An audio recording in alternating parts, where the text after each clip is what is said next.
Voilà, fallait que je le fasse. Bonjour à tous, j'ai oublié de mettre mon micro. Bienvenue, c'est le dernier Tech Hour de l'année, le tout dernier de l'année 2024. Bien sûr, on en reprendra en 2025. Aujourd'hui, on va faire un tech sur les aspects de la sécurité. Codebuster, devenez tracker de failles avec Lydia Kellil et Jérémy Nicolas qui vont se présenter tout de suite. Bonjour, je me présente rapidement, Jérémy Nicolas. Aujourd'hui, je vais vous présenter un sujet qui me tient particulièrement à cœur, qui est sur la sécurité. Je suis à Viséo depuis plus de 5 ans et je fais du développement principalement back-end. Et pour tout ça, je ne serai pas tout seul, je serai accompagné de Lydia, à qui je laisse la parole pour débuter. Bonjour à tous. Lydia, pareil, développeuse back-end à Viséo depuis un peu plus de 5 ans maintenant. Et effectivement, comme l'a dit Jérémy, on va vous parler de sécurité parce que c'est un sujet qui nous tient à cœur. Donc, pour commencer ce petit talk, on va vous faire, voici le plan qu'on va suivre. Donc, on va partir d'une petite introduction. Puis, on va vous donner un petit contexte et une étude de cas en fait qui nous a mené à cette réflexion. Quelques statistiques sur le rapport des développeurs à la sécurité dans le code et les pratiques qu'ils mènent. Et puis, dans un deuxième temps, on vous expliquera un peu mieux ce qu'est le cycle de vie du produit, du développement, les bonnes pratiques justement à mettre en place pour pouvoir intégrer la sécurité et en dernier, les outils qui pourront vous aider à faire cela. Donc, pour commencer, une petite introduction qui va un petit peu enfoncer des portes ouvertes, mais c'est nécessaire. Que représentent en fait les cyberattaques aujourd'hui dans le monde? Les cyberattaques sont en augmentation de 30% chaque année depuis 2021, c'est un constat. Les données qui sont exposées représentent aujourd'hui 22 milliards de données en 2022, mais j'imagine que le chiffre est bien plus important aujourd'hui, pour un coût qui s'évaluait en 2023 à 8 000 milliards de dollars. Et en prévision, on va atteindre les 10 milliards 500 000 en 2025. Donc, concrètement, l'enjeu de la sécurité est un enjeu extrêmement important d'un point de vue économique, mais aussi d'un point de vue personnel, parce que nous, en tant qu'utilisateurs, on tend à mettre plus en plus de nos données personnelles sur des systèmes informatiques qu'on espère sécuriser. Le contexte est lié principalement aux missions qu'on a effectuées, Jérémy et moi-même, durant toutes nos années d'exercice, mais aussi lié à la dernière mission qu'on a réalisée. Et on a travaillé dans un cadre où la sécurité était assez importante, c'est-à-dire que c'était un enjeu majeur. Et parce que c'était un enjeu majeur, on avait beaucoup de bugs à corriger qui étaient liés à la sécurité. Ces bugs étaient principalement remontés par les équipes DevOps, qui étaient très vigilantes et à cheval sur la sécurité. Et tout ça parce que en fait, le produit est certifié SOC 2. Et la certification se faisant à des intervalles réguliers, il faut maintenir un certain niveau de qualité et montrer patte blanche d'un point de vue sécurité pour garder sa certification. Maintenant, qu'est-ce que c'est que SOC 2? Le but n'est pas forcément d'expliquer ce que c'est pas l'enjeu de la présentation actuelle, mais de façon un peu globale, SOC 2 en fait se base sur 5 piliers ou 5 garanties, on va dire, que un produit doit montrer pour être certifié SOC 2. C'est-à-dire la sécurité, pouvoir garantir en fait que il n'y a pas justement de faille de sécurité dans le produit. La disponibilité, garantir que le produit a un certain seuil de disponibilité qui permet aux utilisateurs d'accéder à tout moment à leurs données. L'intégrité de traitement des données, c'est-à-dire que les algorithmes qui sont utilisés pour le traitement des données ne sont pas corruptibles. La confidentialité et l'intimité, alors c'est un peu similaire, on va dire. La confidentialité, c'est surtout par rapport aux données de manière générale, avoir un système de gestion des utilisateurs pour leur permettre d'accéder que aux données dont ils ont la possibilité de les consulter. Et l'intimité, c'est par rapport aux données personnelles, c'est-à-dire garantir aux utilisateurs que leurs données personnelles ne seront pas exposées. Donc, tout cet ensemble de garanties qu'un produit doit présenter pour être certifié SOC 2, c'est du travail de la part des équipes pour maintenir ce niveau de qualité. Donc, dans le cadre de ce produit qui est certifié SOC 2, on a régulièrement des analyses de code qui nous remontent des failles de sécurité. On va prendre l'exemple de l'API qu'on a là, qui est en fait une simple API où on passe un ID et qui nous permet de retourner une ressource. Donc, l'outil utilisé pour faire l'analyse de code, c'est CrowdBug dans notre contexte. Il y a un scan qui est fait et on a un rapport qui nous détaille en fait en quoi consiste la faille. Et que dit le rapport? Il nous dit qu'on a un Broken Access Control. Plus simplement dit, en fait, c'est que l'API permet d'accéder à des ressources sans aucune vérification des droits utilisateurs. Et c'est plutôt bien fait parce qu'on a le détail des étapes pour reproduire le bug, on ne va pas forcément montrer ici, mais aussi il nous donne des suggestions pour gérer ce problème-là. Dans le cadre de notre API, ça sera la deuxième option suggérée qui est le check access, c'est-à-dire rajouter des vérifications pour vérifier si l'utilisateur a le droit ou non d'accéder à cette ressource.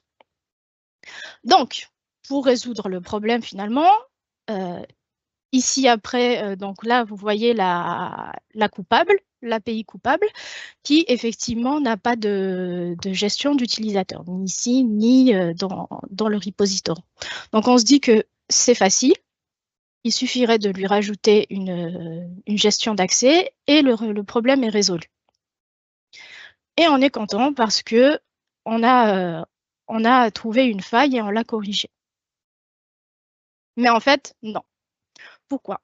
Parce qu'en fait, ici, si on s'intéresse au fonctionnel du projet et à la conception qui est derrière ces données-là, on va se rendre compte en fait que la table template qu'on vise avec cette API, en fait, regroupe deux ressources qui sont, même si elles sont proches, sont différentes.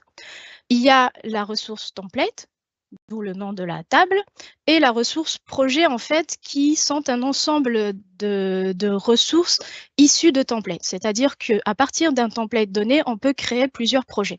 Ici, dans l'exemple que je vous montre, donc, on a la colonne isTemplate qui nous indique si oui ou non c'est un template ou un projet.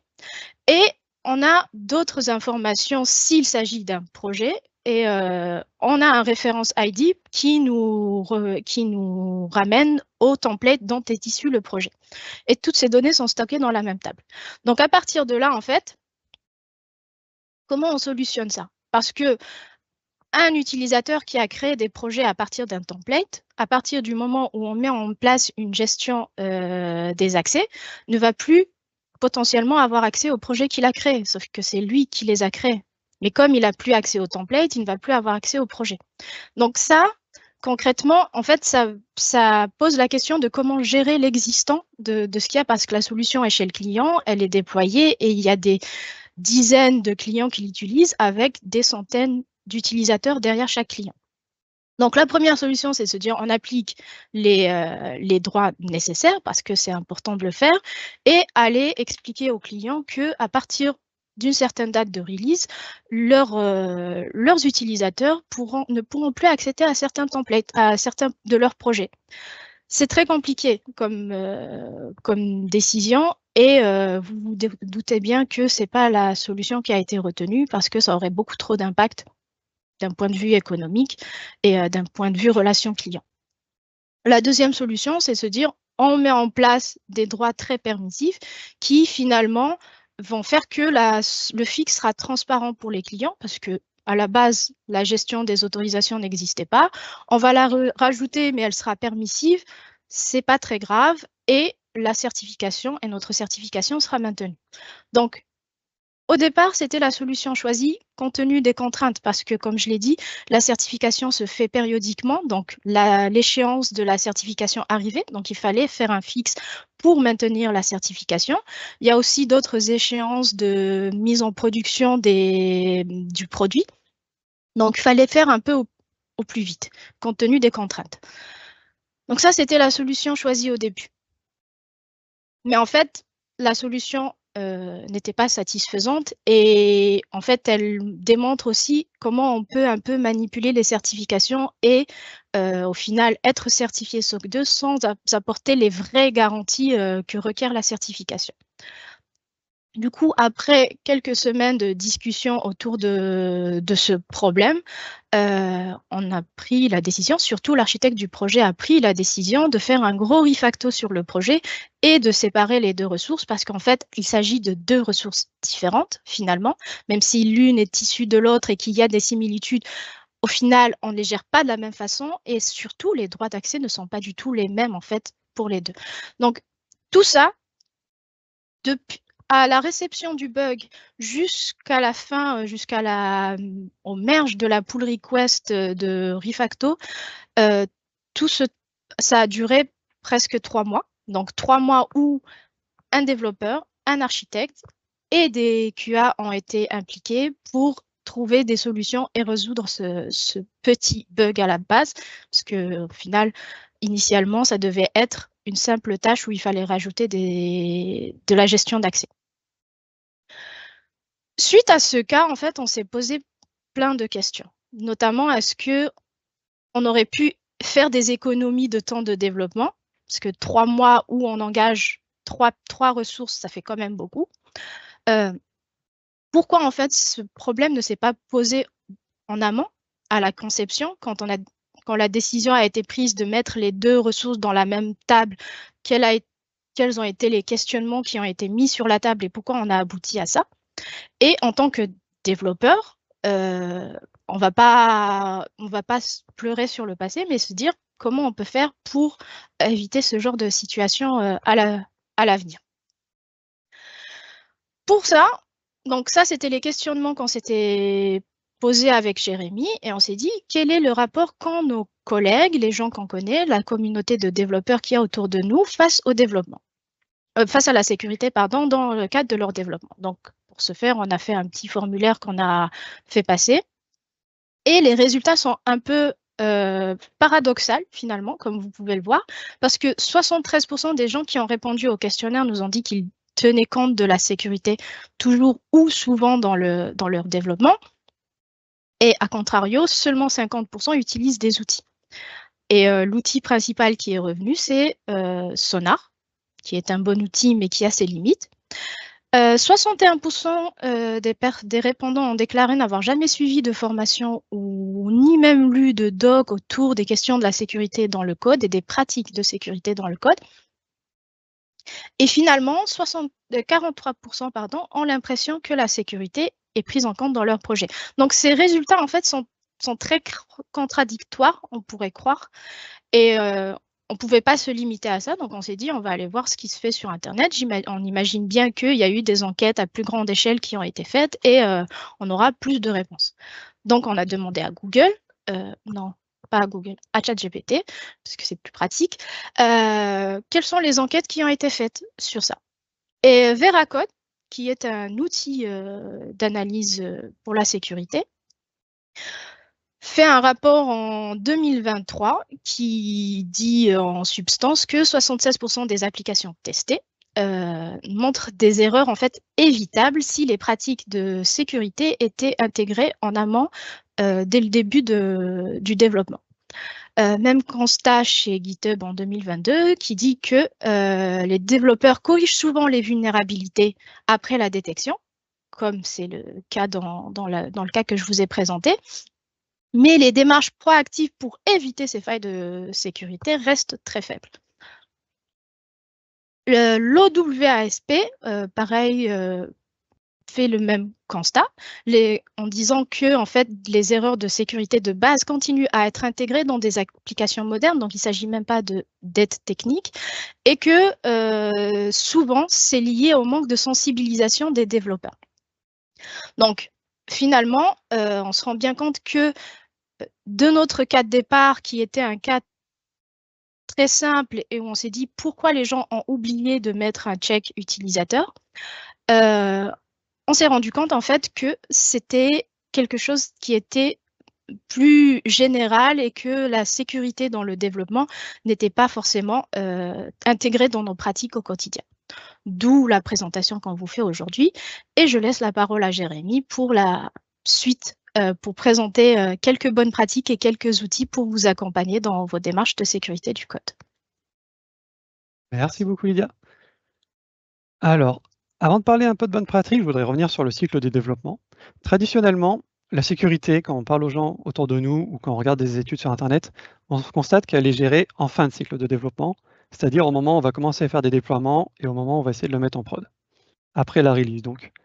Ça peut poser plein de problèmes. Comme on l'a vu au tout début, si on trouve une faille critique à ce moment-là et qu'on ne peut pas se permettre de la laisser passer, il va sûrement falloir revenir à la conception même de la feature et passer beaucoup de temps. Ça va coûter énormément d'argent, demander beaucoup d'efforts et parfois même retarder une release qui est attendue. Ça peut du coup poser beaucoup de problèmes marketing, d'image, etc. Et ça, c'est dans le cas uniquement où on l'a repéré à temps, parce que sinon on pourrait vraiment le repérer trop tard et là, du coup, ça part en prod, c'est catastrophique. Et de nos jours, on constate également que les cycles de release sont de plus en plus courts. Ce qui fait qu'on va envoyer de plus en plus des releases en prod, on va avoir des cycles de développement plus courts, ce qui fait que du coup, on va se retrouver à envoyer de plus en plus souvent des morceaux de code sur ces équipes qui sont chargées de la sécurité, et elles vont être sous l'eau. Donc on ne va plus se permettre d'avoir juste une équipe qui gère la sécurité, ou alors déléguer ça aux équipes Ops ou DevOps qui généralement ont un peu plus de formation, et on compte sur eux pour trouver toutes les failles. Ce n'est pas possible. On doit répartir la charge de la sécurité à tout le monde, sur tous les niveaux, sur tous les maillons de la chaîne du cycle de développement. Ça va nous permettre d'avoir une meilleure anticipation sur les problèmes, avoir une meilleure visibilité sur les délais de livraison. Si on est capable d'identifier un problème dès le début ou pendant la phase de conception du code, on pourra le prioriser, savoir s'il est critique ou pas, et s'il est critique, on pourra le reprendre tout de suite, et du coup, on va pouvoir faire des estimations de temps sur nos délais de livraison. Ça va nous permettre de réduire les coûts, du coup, et avoir des équipes beaucoup plus impliquées. Si tous les maillons de la chaîne du cycle de développement sont impliqués dans la sécurité, elles vont pouvoir beaucoup mieux collaborer, beaucoup mieux échanger sur les choses à faire attention, les éléments à prendre en compte et également les configurations à faire pour mettre en prod, etc. Merci. On va du coup parler un peu de bonnes pratiques, parce que c'est bien beau de dire on veut que les gens aient conscience de la sécurité sur toutes les phases de développement, mais concrètement, à quoi on s'attend? Du coup, on souhaite que les personnes, dès le début, soient impliquées dans la sécurité, que ce soit dès la création, dès la description d'un besoin, d'une feature. Si notre application a besoin de respecter des normes, il suffit de connaître la norme et la respecter. Mais ça, c'est de cas où on a vraiment des applications très cadrées. Dans tous les autres cas, et même dans celui-là d'ailleurs, dans tous les cas, il faut se poser des questions dès la phase de réalisation du besoin fonctionnel. Se demander, est-ce que sur ce qu'on est en train de spécifier, est-ce qu'on va manipuler des données à risque? Est-ce que ça va être des données clients? Est-ce que ça va être des données bancaires? Est-ce que ça va être des données confidentielles, des fichiers privés, ce genre de choses? Et si c'est le cas, il faudra bien le préciser pour dire attention, cette feature est à risque parce que, et décrire pourquoi. Et si besoin, même expliquer quels sont les droits d'accès, qui peut faire quoi, qui peut accéder à quelles ressources et à quel moment. Une fois qu'on a bien spécifié notre besoin, il ne faut pas se lancer tête baissée dans le code. Il faut réfléchir un peu plus techniquement aux impacts que cette feature va avoir sur le produit. Par exemple, si on veut créer une nouvelle API, il faudra bien penser à identifier les inputs, les contrôler, les valider, pour éviter qu'on se retrouve avec des problèmes de passe, d'accès aux fichiers, ce genre de choses. Si on a une feature un peu plus complète qui demande un refactor ou qui demande d'avoir des ajouts de lib, il faut prendre le temps d'étudier les libs. Il ne faut pas prendre la première qu'on trouve et l'ajouter comme ça sur un projet. Il faut regarder si elle est correctement maintenue, s'il y a des mises à jour de fixes de failles de sécurité réguliers. Car si on se rend compte que la librairie qu'on est en train d'inclure, en final, ne fait plus de mise à jour, elle va marcher le jour J, et dans quelques mois, on va être bien embêté une fois qu'on se rendra compte qu'il n'y a que des méthodes deprecated et qu'on va devoir tout changer et il faudra essentiellement reprendre tout le code qu'on a déjà créé autour de cette librairie. Il faut aussi réfléchir à l'architecture du projet.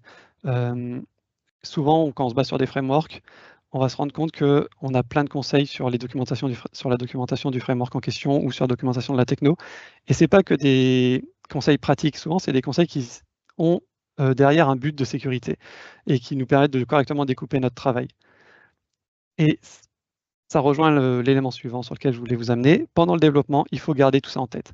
Il faut maîtriser ce qu'on fait, il faut prendre le temps de se documenter sur les outils qu'on utilise, que ce soit les IDE, que ce soit les librairies externes, que ce soit les frameworks, que ce soit les technos. Il faut prendre le temps de lire tous ces conseils. C'est super important et ça permet vraiment de produire du code de meilleure qualité, que ce soit pour le produit en lui-même, que ce soit pour les futurs développements, mais aussi pour la sécurité.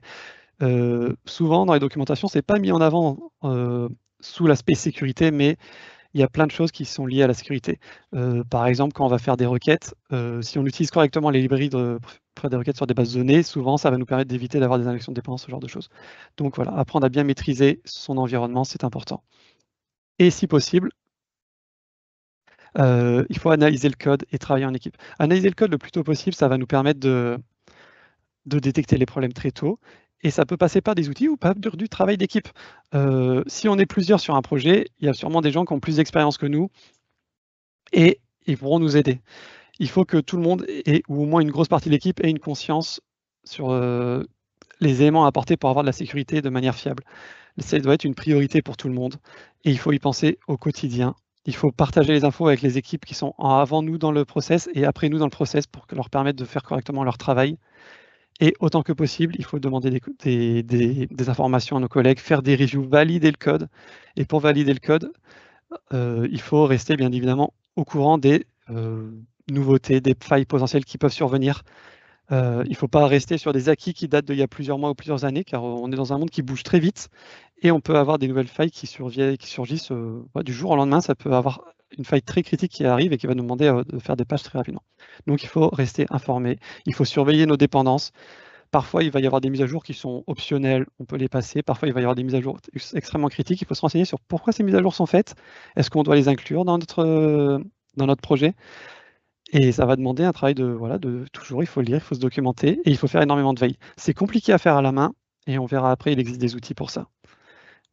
Pour terminer, une fois qu'on est serein sur ce qu'on a produit en termes de code et qu'on est capable de le compiler, de le builder, de le déployer, de le mettre sur des environnements d'acceptance par exemple, il faut penser à exécuter des tests et valider tout ça. Ça peut être des équipes spécialisées qui vont faire des tests d'intrusion, qui vont essayer de trouver tout ce qui ne va pas dans une application, parce qu'on est tous des humains, on peut faire des erreurs, et c'est important de revalider après coup toujours le résultat qu'on a produit. Il faut faire des tests automatisés si possible de régression, et aussi on peut avoir des outils d'automatisation de tests qui vont de manière automatisée apprendre comment fonctionne notre application et essayer de trouver des problèmes sur les sessions, sur les paths d'accès à l'application, sur la gestion des droits sur nos utilisateurs. Donc, pour reprendre un peu tout ce que j'ai dit, on voit qu'il y a plein de choses à penser. Il n'y a pas de raison de déléguer l'aspect de la sécurité aux toutes dernières phases de développement, sur le cycle de développement, et que cela repose toujours sur les épaules des mêmes personnes.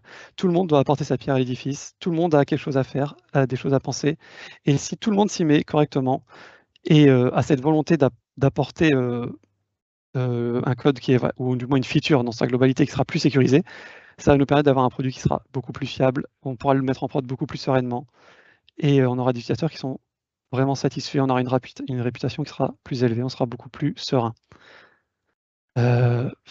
Faire tout ça, il y a beaucoup de choses. C'est très très dur d'y penser au quotidien et de le faire tout à la main. Et c'est pour ça qu'il existe des outils. On se rend compte que la très très grosse majorité des problèmes, au final, ne surviennent pas au moment de la configuration, de la mise en prod, etc. C'est vraiment des problèmes qui sont incrustés dans le logiciel au moment de sa conception, au moment où on fait le code. C'est-à-dire au moment réellement où on va développer la feature. Et si on est capable de les détecter très tôt, ces problèmes, eh ben, on ne va pas du coup dépendre d'équipes de sécurité qui vont intervenir bien plus tard et qui pourront passer à côté. Car c'est le développeur qui a conscience de ce qu'il est en train de développer. Et si on l'aide au fur et à mesure à détecter ces problèmes, on aura une détection qui sera plus rapide. On pourra l'outiller correctement et du coup lui faciliter la vie. Et si on lui facilite la vie, il pourra être beaucoup plus efficace dans son travail au quotidien et il pourra même s'auto-former. Il aura des tips, des éléments qui vont lui dire « Ok, il faut faire ça de cette manière car… » et l'explication sur la faille, l'explication sur le pourquoi. de ce conseil. Ça va nous permettre d'avoir des équipes qui, au final, au fil du temps, vont être de plus en plus auto-formées et vont avoir des automatismes qui vont être pris et qui vont permettre de fournir du code, de produire du code, pardon, beaucoup plus fiable, beaucoup plus propre et donc beaucoup plus maintenable sur le long terme. Et voilà, donc en conclusion, ça va permettre du coup d'avoir du code qui est avec beaucoup moins d'incidents et qui sera beaucoup plus stable. Il y a 3 grandes familles d'outils qui vont nous permettre de mieux contrôler ces problèmes et de mieux attraper ces petites failles qui pourraient traîner par-ci par-là dans notre code. Le premier, le plus connu, c'est les analyseurs de code statique. On peut notamment citer SonarCube, dont on a déjà parlé. Très connu car il est gratuit, facile à mettre en place. Il demande un peu de configuration, mais voilà, c'est un bon point d'entrée. Mais voilà, il n'est pas parfait, il peut avoir des faux positifs et il n'est pas forcément toujours super bien mis à jour, ou du coup il faut le faire un peu à la main, il y a beaucoup de maintenance à faire. On a des solutions payantes qui sont un peu plus pointues, un peu plus poussées comme Veracode. Ça demande un budget supplémentaire, ça demande de faire tourner ça en plus sur notre CI, mais voilà, il existe des solutions qui sont moins chères, plus chères, et ils ne vont pas avoir les mêmes analyses, donc il faut se documenter, peser le pour et le contre en fonction de ces produits, mais il y en existe une multitude, on ne va pas tous les citer. Et voilà, donc ça nous permet vraiment d'analyser notre code au fur et à mesure, quasiment en temps réel ou juste avant de merger, donc c'est vraiment parfait pour détecter les failles le plus tôt possible sur notre code directement. On en parlait au tout début aussi pendant le cycle de développement, il faut rester au courant des nouvelles mises à jour, etc. Et pour ça, on va avoir besoin d'outils qui vont nous aider à vérifier si on doit mettre à jour notre framework, si on doit mettre à jour des dépendances externes. C'est des outils qui vont faire des analyses de dépendance et qui vont nous notifier lorsqu'il y a des nouvelles mises à jour qui sont importantes. Enfin, globalement, elles vont nous notifier à chaque fois, mais elles vont mettre en avant celles qui sont très importantes. Ça va nous permettre de le prioriser dans notre cycle de développement et savoir si, effectivement, là, on est très impacté par cette mise à jour, elle nous concerne, il faut la faire pour la release actuelle, ou si on peut attendre un peu et on fera plus tard pour faire cette mise à jour, car elle va nous demander beaucoup de travail. C'est important d'avoir la visibilité sur ce qui existe, ce qui va se faire de nouveau, mais également sur la priorité qu'on va vouloir lui donner par rapport à notre contexte. L'outil là que j'ai présenté, c'est un outil GitHub qui s'inclut directement sur notre repository, qui va nous analyser nos dépendances dans notre code et qui va nous remonter tout ça. C'est très pratique d'avoir des outils sur un repository, car on va avoir une interface qui va être déjà connue par les équipes qui sont habituées à manipuler. Et les résultats sont beaucoup plus exploitables rapidement. On va avoir quelque chose de beaucoup plus visuel, et donc ça évitera qu'on ait des outils qui fassent des analyses, qui nous proposent des résultats, des rapports, mais au final personne ne les regarde. Voilà. Là, il est inclus dans l'interface de GitHub, c'est parfait. Et voilà, donc il faut savoir que ça existe. Et ce n'est pas forcément des outils externes qui ne sont pas directement inclus dans des choses qu'on pourrait déjà avoir. Et pour terminer, il existe des analyseurs de code, non pas de code, du coup d'applications dynamiques, car contrairement à ce que je viens de dire, ils n'ont pas accès au code. Le but de ces outils, c'est qu'ils vont regarder comment fonctionne l'application une fois qu'elle est mise en place, une fois qu'elle fonctionne, une fois qu'elle tourne. Ces outils n'ont pas besoin d'avoir un accès au code, ils vont vraiment regarder son comportement et essayer de trouver des failles, notamment sur les URL, sur les sessions, sur ce genre de choses. C'est très pratique dans le cas où on souhaite faire des tests complémentaires, mais pas directement sur le code, mais plutôt sur l'environnement d'exécution, s'il est bien configuré, ce genre de choses, si les droits sont bien respectés, par exemple. Checkmarks, c'est l'exemple qu'on a choisi pour ce type d'outil. C'est un outil qui est payant et qui a l'avantage d'être une suite logicielle qui permet de faire plein d'autres tests. Il va nous permettre, par exemple, de faire tout ce qu'on a cité précédemment en fonction de si on veut rajouter du budget ou pas. C'est à la fois pratique, mais à la fois coûteux, mais ça va permettre d'avoir une synthèse de toutes les failles que Checkmarks va trouver dans une interface qui est unique. Ça va nous permettre de les comparer, de les regrouper si nécessaire, de les prioriser. Et ça évite d'avoir à checker sur plein d'interfaces différentes. Au moins, on s'habitue à l'outil, on s'habitue à son contexte, et ça nous permet de travailler beaucoup plus efficacement lorsque tous les résultats sont regroupés au même endroit. Je viens de vous parler de plein d'outils différents, et maintenant je vais vous expliquer un peu comment ça pourrait s'implémenter dans le quotidien d'un développeur. Et en fait, c'est très très simple. Sans parler de la mise en place et de la configuration, globalement, si on a ces outils qui tournent, on va avoir une personne qui travaille sur sa feature, qui va créer du code, et elle va avoir des retours quasi instantanés grâce aux analyseurs de code. Ça va regarder en temps réel ou avec un délai très court lorsqu'on commit ou lorsqu'on push sur les repos, ce qu'on est en train d'ajouter dans notre produit. et ça va nous faire des retours sur les modifications qu'on est en train de faire. Donc c'est très précis et ça va vraiment analyser ce qu'on fait. C'est un peu comme une review mais automatique et en live. Ça va nous permettre d'avoir des temps de retour qui sont très rapides. Ça peut être au bout de 10 secondes dans l'IDE, donc c'est efficace et ça nous permet d'apprendre et de vraiment corriger les problèmes au fur et à mesure. Une fois qu'on a fait ces analyses sur le code et qu'on est serein et qu'on a checké toutes les failles qui étaient remontées, enfin du moins toutes les suggestions d'amélioration qui ont été remontées, on peut passer à l'étape suivante, c'est-à-dire de tenter de lancer notre application et de la tester sur un environnement d'exécution. Et du coup, c'est à ce moment-là qu'on va exécuter, par exemple, ce que je disais avant, des analyseurs dynamiques qui vont regarder le comportement de l'application lorsqu'elle tourne réellement. Généralement, quand on a tous ces outils qui tournent, on va avoir derrière des interfaces qui vont corréler toutes les informations. L'idéal, c'est d'avoir toutes les informations au même endroit. C'est beaucoup plus pratique, ça évite d'avoir des rapports qui dorment à l'infini sur des serveurs et qui ne sont jamais consultés par personne. C'est dommage, ça sert à rien, ça coûte de l'argent. Autant essayer de regrouper toutes ces informations et de les prendre en compte le plus tôt possible pour faire des retours aux développeurs ou aux personnes qui vont gérer la feature dans sa globalité. Et une fois qu'on a analysé ces rapports de résultats, on peut release de manière beaucoup plus sereine. Ça ne va pas nous garantir qu'il n'y a plus de failles, parce qu'il y aura toujours des choses à vérifier par des humains. Ça reste des outils, il peut y avoir des faux positifs, il peut y avoir des trous dans la raquette, mais ça va nous permettre de release beaucoup plus sereinement et de proposer aux clients des produits de bien meilleure qualité. Si on veut commencer, on doit potentiellement se demander quel outil on va vouloir mettre en place dès le début. Ça sert à rien de partir sur forcément tous les outils, de les mettre en place en même temps. Il faut voir petit, il ne faut pas voir du moins trop ambitieux. Il faut se concentrer sur un besoin qui est spécifique et une fois qu'on le maîtrise bien, passer au suivant et élargir le spectre d'analyse. Voilà, c'est ça que je veux dire. Il faut vraiment apprendre à maîtriser ces outils au fur et à mesure. Si on a un code qui est accessible, donc ce qui est souvent le cas, et qu'on a des dépendances qui sont assez élevées, il est conseillé déjà de base de rajouter des SCA, donc c'est les outils qui vont nous permettre de gérer les dépendances correctement et de vérifier s'il n'y a pas des nouvelles failles qui ont été découvertes et pour lesquelles on a des mises à jour possibles, ou alors du code qui est totalement obsolète et qu'il faudrait retirer de notre produit. Donc voilà, donc ça c'est vraiment les outils de base qu'on peut mettre sur un produit assez facilement. Et ensuite on retrouve les analyseurs de code statique qui vont lire notre code. Dans le cas où on a un peu moins de dépendance, ou alors dans le cas où on a déjà un SCA, on peut les combiner pour qu'ils travaillent ensemble et qui nous permettent déjà d'avoir une bonne couverture sur les analyses et sur les failles possibles qui pourraient être détectées.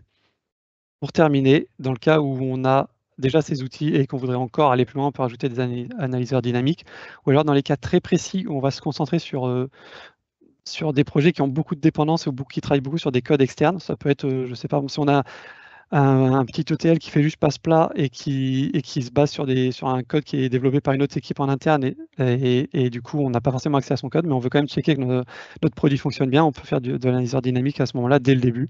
Voilà, ça dépend vraiment du besoin. Il y a quelques suggestions à prendre en compte si on veut se lancer. Déjà, il ne faut pas hésiter, voilà, il faut essayer, il faut essayer les outils et il faut vérifier s'ils sont compatibles avec notre technologie. Mais il ne faut pas pour autant avoir les yeux plus hauts que le ventre. Ce que je disais juste avant, il faut prendre le temps de se documenter, prendre le temps de lire correctement le fonctionnement d'une application pour pouvoir bien la configurer, pour pouvoir bien la mettre en place. Et ça va nous éviter d'avoir des doutes sur les résultats, sur les rapports qui sont produits. Au début, on peut avoir des outils qui nous produisent des faux positifs ou qui nous remontent des erreurs qui ne sont pas forcément pertinentes dans notre contexte. Parce que chaque produit a un contexte qui est différent et c'est des réglages à apporter au début. Donc, c'est un temps de rodage qu'il faut avoir et une fois qu'on l'a passé, on va avoir des outils qui vont être très précis. Mais au début, il faut bien se documenter, il faut bien prendre le temps de configurer correctement notre serveur pour avoir des rapports qui sont très précis et qui sont contextualisés au mieux. Pour ça, l'idéal, c'est d'avoir quand même un outil qui a une grosse communauté. Souvent, on ne va pas réinventer la roue, mais on va devoir avoir besoin de se documenter. Les gens ont souvent eu les mêmes problématiques que nous, et plus un outil aura une communauté qui sera importante, et plus on aura des documentations qui sont à jour, qui sont bien lisibles, et qui mettent à jour leur base de connaissances régulièrement. Et ça, c'est vraiment le plus important. Vu qu'on travaille sur des cycles courts, on travaille sur des failles de sécurité, on veut avoir des bases de connaissances qui soient mises à jour régulièrement. Donc voilà, donc c'est important d'avoir des outils qui soient maintenus.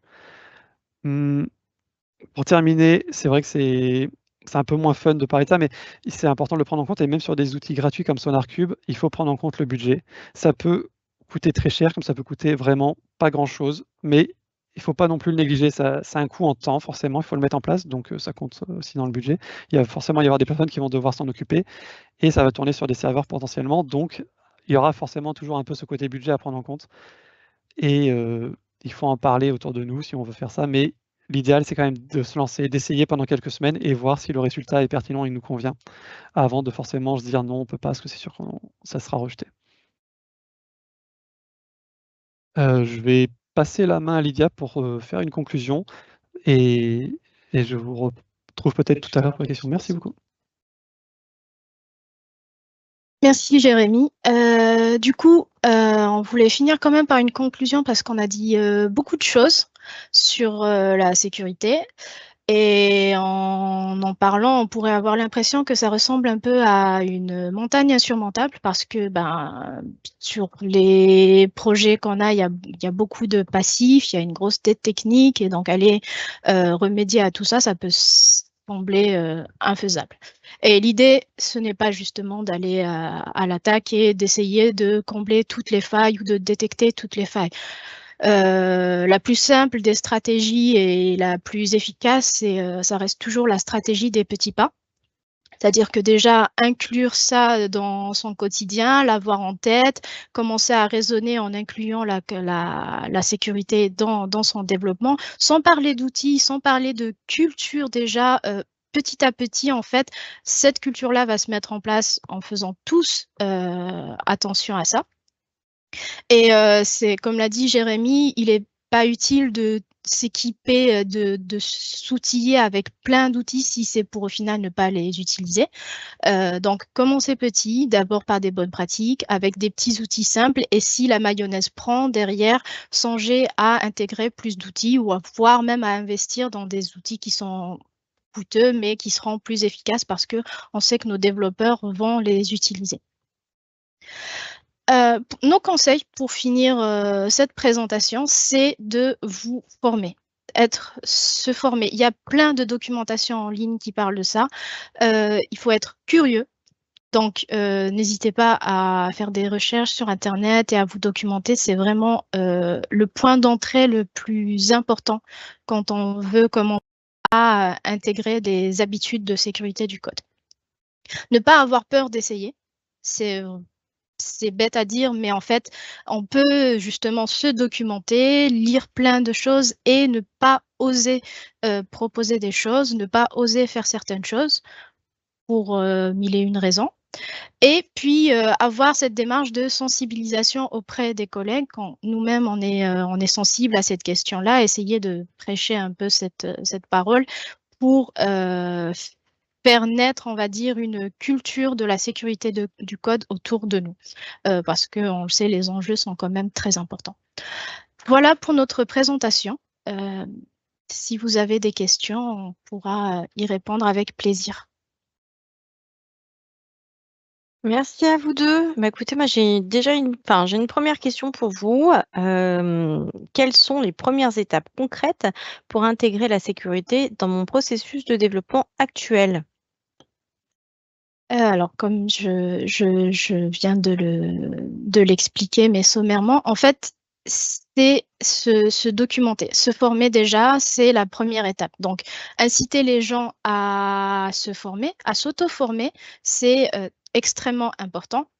En discuter, faire un sujet, faire de la sécurité du code, de la pratique de la sécurité du code, un vrai sujet de discussion, que ce soit autour de du café, en rétro, en sprint planning, que ce soit mis en avant en fait dans notre quotidien. Parce que jusqu'à aujourd'hui, en fait, c'est souvent relégué, soit effectivement, comme l'a dit Jérémy, à des équipes qui sont dédiées, ou alors quand on est face à un bug qui nous est remonté et qu'il faut corriger une faille de sécurité qui est déjà en prod, malheureusement. Donc, vraiment intégrer ces pratiques au quotidien, c'est les premières étapes, donc se former. Ensuite, s'outiller, parce que c'est vraiment nécessaire.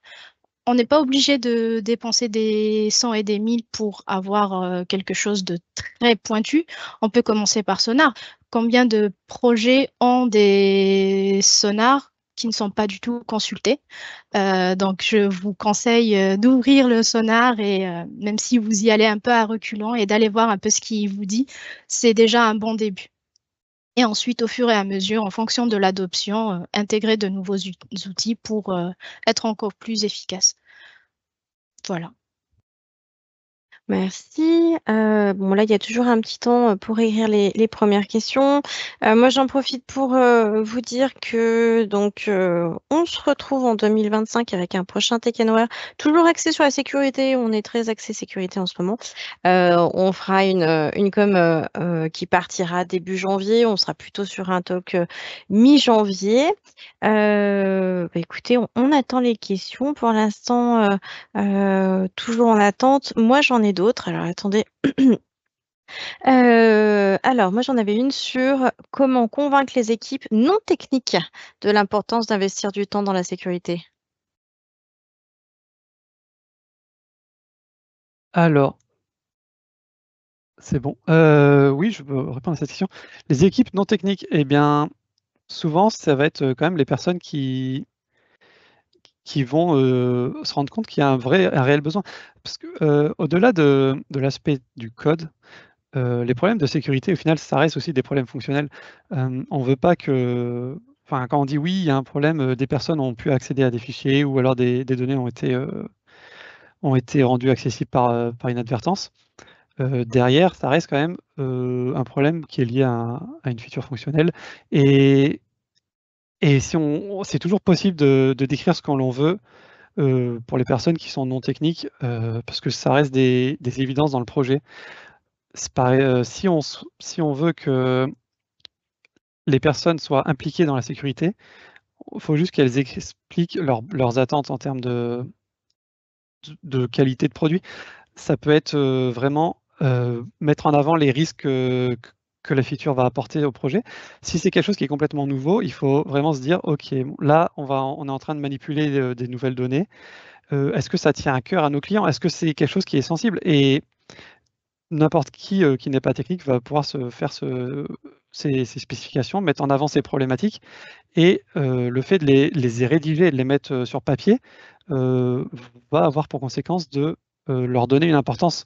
C'est pas juste de dire OK, c'est du bon sens, je suis pas obligé de l'écrire. Non, ça peut être du bon sens, mais l'écrire et que tout le monde partage ses inquiétudes, ça permet évidemment de soulever les problèmes le plus tôt possible et apporter des points d'attention qui sont importants. Voilà, donc c'est pas forcément que lié à la technique ou que lié au développement. Ça peut vraiment être dans les descriptions des besoins, dans les descriptions des produits, dans les descriptions marketing, ça peut être dans des homologations, ça peut être de partout. Et puis, alors, pour compléter, au-delà de l'aspect fonctionnel, il y a le nerf de la guerre, il y a l'argent. Donc, en fait, quand on veut parler à des équipes qui ne sont pas techniques et qui sont décisionnaires, expliquer que depuis 3 mois, il y a 3 ressources qui sont en train de corriger un bug et qui auraient pu être évitées, qu'on peut facilement chiffrer. Hein. Ce coup-là, on ne l'a pas fait parce que c'est pas utile, mais on peut le faire. Ça coûte de l'argent. Les failles de sécurité coûtent de l'argent. Je pense que de façon abstraite, tout le monde est conscient de ça, mais de façon concrète, quand on est face à ça, quand on veut sensibiliser les gens à la sécurité et qu'on veut solliciter justement des fonctions supérieures pour leur dire il nous faut du budget pour former, pour s'outiller, mettre en avant la question des coûts que ça représente de ne pas faire de sécurité, je pense que c'est aussi un bon moyen de les sensibiliser et de les convaincre que c'est quelque chose de très important. Voilà, c'était pour compléter la réponse de Jérémy. Du coup, moi, j'ai une question qui rejoint un petit peu ce que vous avez dit. Je vous la pose quand même, si vous voulez compléter. Donc, dans nos projets, on peut être amené à travailler avec des clients qui ne sont pas spécialement préoccupés par ces problématiques de sécurité ou qui préfèrent attendre la faille en production. Existe-t-il des formations, entre guillemets, humaines pour amener ces considérations dans les projets? Il n'existe pas de formation telle que telle. D'ailleurs, c'est pour ça qu'on a choisi de faire cette formation. On a vraiment un peu épluché ce qui se fait sur Internet. Il y a des petites conférences, mais il n'y a pas une réelle culture comme on pourrait l'avoir, par exemple, autour de l'agilité qui s'est démocratisée parce qu'il y a une vraie communauté en fait qui a démocratisé l'agilité et qui a poussé ça dans les entreprises. Donc, pour la sécurité, c'est un peu plus timide. Donc, au final, pour convaincre, il faut en parler. Il faut parler des bienfaits ou en tout cas des bénéfices qu'on pourrait avoir. Après, au-delà de ça, quand on est face à un décisionnaire qui nous dit que il préfère que la faille soit la corriger si elle se produit, on reste sur du théorique et de l'hypothèse. Malheureusement, nous, en tant que développeurs, on ne peut pas faire grand-chose. Je ne vais pas vous répondre une solution miracle. En tant que développeur, tout ce qu'on peut faire, c'est à notre échelle faire en sorte de limiter la casse, de limiter ce qu'on peut introduire comme faille, mais il faut prendre son petit bâton de pèlerin et aller justement essayer de convaincre ces gens-là une fois, deux fois, et peut-être que sur le long terme, on réussira. En tout cas, c'est notre espoir. Alors, j'ai une question un peu plus technique. Est-ce que l'intégration de Pentest pour son application environnement est une bonne pratique pour identifier les risques majeurs et savoir par où commencer? Alors oui, bien évidemment, pouvoir faire des pentests, c'est très important. C'est quelque chose qui va nous permettre de valider la sécurité en termes d'accès à notre application, s'assurer qu'elle est utilisée dans le fonctionnement dans lequel on l'attend, qu'il n'y ait pas de dérive possible ou des portes dérobées, ce genre de choses. Quand je dis portes dérobées, c'est pas forcément volontaire, hein, ça peut être des erreurs. Donc, bien sûr que c'est une très bonne pratique et bien sûr que ça peut être important. Cependant, souvent les pentests, c'est quelque chose qui va arriver un peu tard dans le cycle de développement. C'est quelque chose souvent on a déjà terminé le code et on aura fini principalement la phase de test aussi. Et c'est souvent à la fin d'un cycle de développement ou au moins à la fin d'un cycle de release. Et c'est bien en complément, mais je dirais que c'est quand même aussi quelque chose où c'est bien d'avoir un peu des checks de manière beaucoup plus régulière et au quotidien. Et c'est pour ça qu'il y a des outils qui vont nous fournir des retours sur des conseils, sur des analyses beaucoup plus rapides que des pentests qui, eux, peuvent être un peu plus longs et qui peuvent avoir des résultats extrêmement pertinents, ultra importants. Mais je ne conseille pas d'avoir que ça. Voilà, ça, je veux dire, c'est super. C'est souvent très pertinent. C'est parfois rédigé par des humains qui vont nous donner plein de conseils et plein d'explications. Et c'est toujours super intéressant de lire des rapports de pentest, mais c'est un outil qui se greffe, je dirais, en plus de plein d'autres choses qu'on peut avoir et qui nous facilite la vie au quotidien et dont ça serait dommage de se priver. Écoutez, pour le moment, j'ai plus d'autres questions. Donc cette présentation a bien évidemment été enregistrée. Nous allons communiquer le replay une fois qu'il sera monté. On ne peut pas vraiment vous donner de date, mais en tout cas, il sera mis dans les commentaires du Meetup ou bien carrément sur le site vidéo YouTube. Donc, il n'y aura pas de souci pour aller retrouver le replay. S'il y a quoi que ce soit, vous avez des questions justement sur les aspects sécurité, vous pouvez vous adresser et laisser un commentaire à Lydia ou à Jérémy sur le Meetup, il n'y a pas de souci. Écoutez, moi, je vous propose d'arrêter là. Je ne vois pas de questions qui arrivent là tout de suite. Merci Lydia, merci Nicolas. Et puis, pourquoi Nicolas? Excuse-moi, Jérémy. Je vous souhaite une bonne journée, puis à bientôt. Bonne journée. Merci, bonne journée.